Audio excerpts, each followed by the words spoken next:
Hey everybody, this is just a brief reminder that the sexual ethic of the Apostle Paul has no relevance to today, and Christians already reject the majority of it anyway. There are really only a couple of main points that are still preserved: abstinence before marriage and condemnation of same-sex intercourse.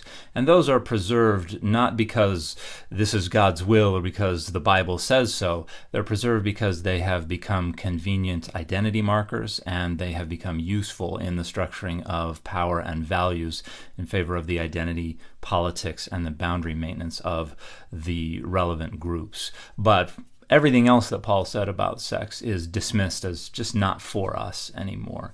Paul was a dogmatically celibate man who thought everyone should remain celibate, and you should only get married if you could not hack celibacy. And if you did get married, your sex could not be passionate, because the passion of desire was for the dirty, dirty Gentiles who did not know God.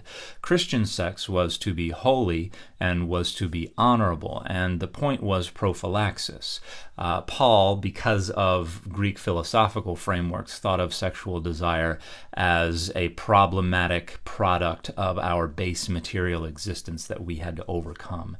And so you had to keep a tight lid on sexual desire, and sex within marriage should only happen enough to screw that lid down tighter. So it was to be passionless and prophylactic and rare. So it was not about procreation for Paul. He couldn't have cared less. He thought Jesus was coming back too soon for that to matter anyway. So Paul's motivations for these things are based on social, historical, ideological, philosophical frameworks and circumstances that simply don't exist anymore. And so the majority of it has rightly been dismissed by Christians who recognize that it does not serve us anymore.